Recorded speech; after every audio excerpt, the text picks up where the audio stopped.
तो hello friend, आपका स्वागत है हमारे YouTube channel economic study with Shivam में। तो आज हम पढ़ेंगे कि मांग वक्र में परिवर्तन कैसे होता है। इससे पहले हमने पढ़ा था कि मांग के नियम के अपवाद क्या क्या हैं। ठीक है, तो आज हम देखेंगे कि मांग वक्र में कैसे परिवर्तन होता है, चेंज कैसे होता है। तो ये दो तरह से होता है, एक मांगे की मात्रा में परिवर्तन होता है और एक मांग में परिवर्तन होता है। तो ये दोनों अलग अलग चीज़ें हैं। तो मांगे की मात्रा में परिवर्तन मांग वक्र पर संचालन के कारण होता है या कीमत के कारण होता है, और मांग वक्र का खिसकाव मांग की वस्तु की कीमत को छोड़कर अन्य कारण से मांग में परिवर्तन होता है।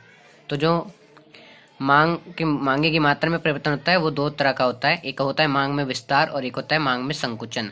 और मांग में परिवर्तन जो होता है वो भी दो तरह का होता है, एक होता है मांग में वृद्धि और एक होता है मांग में कमी। तो अब हम इसे डिटेल में पढ़ते हैं, तो देखते हैं क्या है ये। तो मांग में विस्तार जो होता है वो वस्तु की अपनी कीमत में कमी को छोड़कर कमी के कारण मांग बढ़ जाती है, या तो उसे अन्य बातें समान रहने पर तो उसे मांग में विस्तार कहते हैं। तो जैसे आप यहाँ पे टेबल एक ले सकते हैं, प्राइस अगर हमारी 10 थी तो क्वांटिटी हमारी 5 हो जाती है, और जब प्राइस 5 हो जाती है तो क्वांटिटी 10 हो जाती है। मतलब कि प्राइस के बढ़ने पे क्वांटिटी कम हो जाती है और प्राइस के कम होने पे क्वांटिटी बढ़ जाती है। तो इसे मांग में विस्तार कहते हैं। अगर मतलब कीमत के कम होने पर मांग बढ़ जाए तो इसे मांग में विस्तार कहते हैं। तो आप इसका डायग्राम भी बना सकते हैं, एक्स एक्सिस पे क्वांटिटी एंड वाई एक्सिस पे प्राइस को लेके, और इस तरह से इसका डायग्राम बनता है। इसे मांग में विस्तार है। उसके बाद मांग में संकुचन। तो मांग में संकुचन जो होता है वो वस्तु की अपनी कीमत में वृद्धि के कारण मांग कम हो जाती है, इसे मांग में संकुचन कहते हैं। जैसे कि प्राइस पहले 5 थी तो क्वांटिटी हम 10 की डिमांड कर रहे थे। ठीक है, अब प्राइस 10 हो गई, बढ़ गई प्राइस तो क्वांटिटी कम हो गई। तो कीमत के बढ़ने पर अगर मांग कम हो जाए तो इसे मांग में संकुचन कहते हैं। तो इसका भी डायग्राम ऐसे ही बनेगा, एक्स एक्सिस पे क्वांटिटी लेंगे और वाई एक्सिस पे प्राइस लेंगे, एंड उसके बाद हम डिमांड कर्व खींच देंगे और ये मांग में संकुचन हो जाएगा। फिर उसके बाद अब देखते हैं कि मांग में वृद्धि क्या होती है। तो उस वस्तु की कीमत को छोड़कर अन्य कारणों से किसी वस्तु की मांग बढ़ जाती है तो उसे मांग में वृद्धि कहते हैं। अन्य कारण हो सकते हैं जैसे उपभोक्ता की आय, उसकी रुचि, प्रतिस्थापन, वस्तु की कीमत। ठीक है, तो मांग में वृद्धि उसे कहते हैं। तो जैसे हमने यहाँ टेबल लिया है, प्राइस जब हमारी 5 थी, क्वांटिटी हमारी 5 थी। अब प्राइस सेम रही, प्राइस यहाँ नहीं बढ़ेगी, यहाँ ना प्राइस बढ़ेगी ना घटेगी। ठीक है, तो यहाँ प्राइस सेम है पर क्वांटिटी बढ़ गई। मतलब प्राइस के सेम रहने पे अगर क्वांटिटी बढ़ जाए अन्य कारणों से तो उसे मांग में वृद्धि कहते हैं। ठीक है, इसका टेबल ऐसे बनेगा। ठीक है, इसमें दो कर्व खींचे जाएंगे, डिमांड कर्व।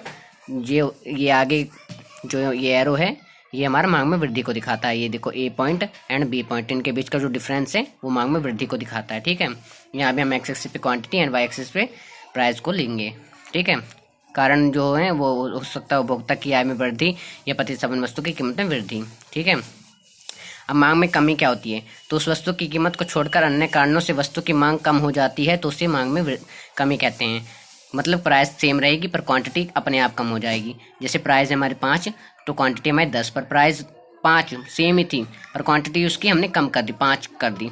तो आप यहाँ देख सकते हैं, अगर प्राइस के सेम रहने पर क्वांटिटी कम हो जाए तो उसे मांग में कमी कहते हैं अन्य कारणों से। तो इसका भी कर्व ऐसे ही बनेगा, पर इसमें जो ए पॉइंट है वो हमारा यहाँ पर होगा और बी पॉइंट यहाँ पर होगा।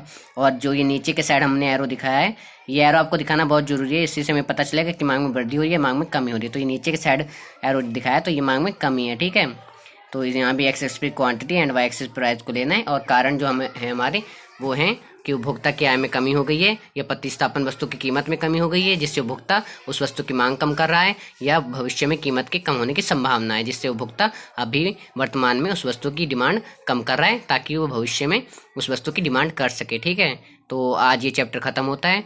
तो अगर आपको आगे भी ऐसी वीडियो चाहिए तो हमारे चैनल को लाइक एंड सब्सक्राइब करें ताकि हम आपके लिए आगे भी ऐसी वीडियो लाते रहें। धन्यवाद हमारे साथ जुड़े रहने के लिए।